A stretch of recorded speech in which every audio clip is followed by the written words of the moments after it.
Kemp, what a play! Stop it, Kemp. What?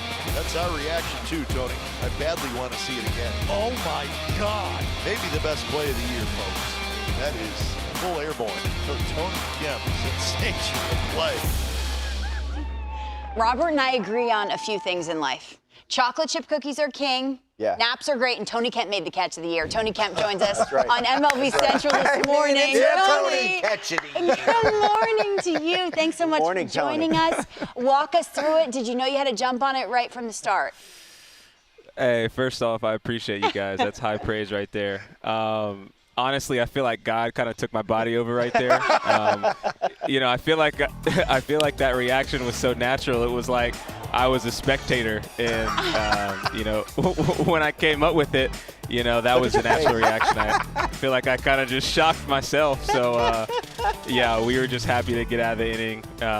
Hopefully we can get a win today, but definitely ranks up there with one of my catches. That's so funny that you say that, because D-Row, you always talk about when you did something great or a player does something great, you black out. And your response and your celebration in the dugout, did you just go blank? Yeah, I think I went blank there for a minute. The next day I got on the training table. My hips were all out of whack, so they had to pop my hips back in alignment. So, well worth it. Well worth it. Now, Tony, when I think, granted, it is very early in the year, but I would venture to say that the leaders in the clubhouse for catch of the year, you, and then what we saw from Michael A. Taylor, I think it was last week or a week and a half. I'm wondering if you saw that catch, and what was it? What did you think when you saw Michael A. Taylor's catch? Yeah, obviously when you guys said I had the catch of the year, I said, I don't know. Just to go back, I know what it's like playing center field, to go back, find the warning track, find the wall, and to be able to leap up, make a catch like that to end the inning. He definitely can go get it out there. That's why he's been in the big leagues for such a long time. So we'll see what the polls say, but I'm just happy that I'm a candidate for it. Now, this is a hard-hitting question, but I've always wanted to know, Tony, is Kempin easy or is it not easy? Ask me anything. I don't know.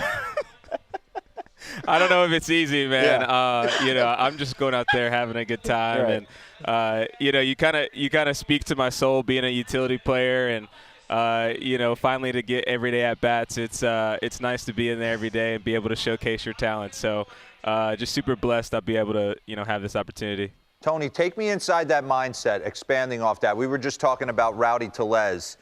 You came up with the Houston Astros out of the draft in 2013. I'm sure you learned a ton going through that system. And then you have a little year in Chicago, and now you're saying you're starting to get every day at bats. Take me through, like, your maturation level, the process, how you're driving to the yard, and how it's changed your thought process going into day-to-day. Yeah, I mean, Mark, you know exactly what it's like. When you're giving that guy a day off and you're just trying to move a runner, trying to raise your average a little bit.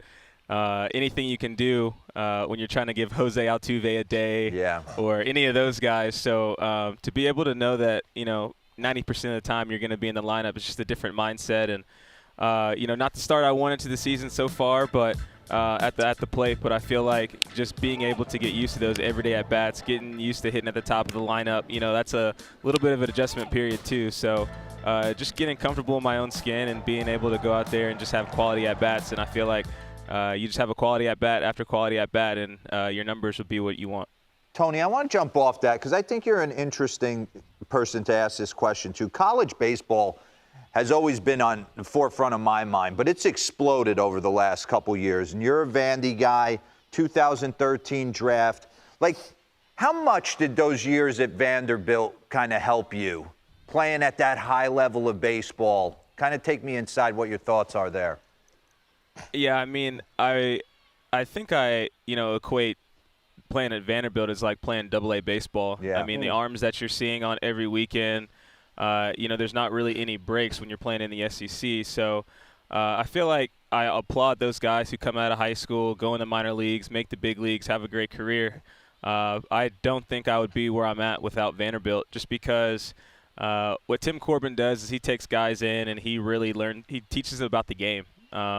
It's not even about just how important 90 feet is. It's the mental side of the game. He teaches you the failures inside the game. And once you get to the minor leagues, it's kind of a dog-eat-dog process. Yeah. Not really much about the team. It's kind of about your numbers, what you're doing. But once you go to college, you kind of figure out what it's like to be in that environment and, go to the College World Series, play in front of 40,000 fans.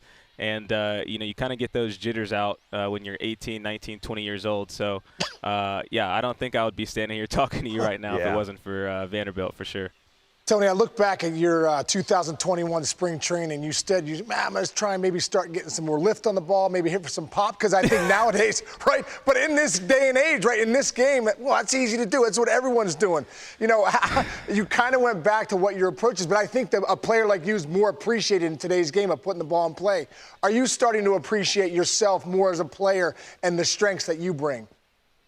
Yeah, I think, I wish I could just slap myself on the hand for doing things like that. Just, you get caught up into trying to adjust to the league and trying to be able, okay, how can I stay another year in the big leagues? How can I stay another year in the big leagues? Is this the new thing? Well, all of a sudden you got guys who are throwing 95, 97, four-seam, backspun fastballs at the top of the zone, and, your launch angle really doesn't play for that type of swing. So, I definitely feel like I was a player that should have, been put around in the 90s, running around like Tony Phillips or something like that. But, I feel like you have to know who you are to be a big leaguer. You have to know your role. You have to know your strengths.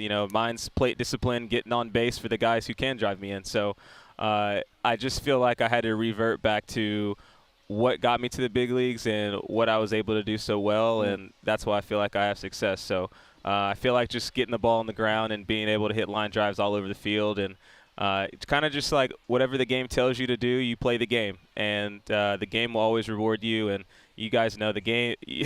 the game doesn't owe you anything, so you better respect it.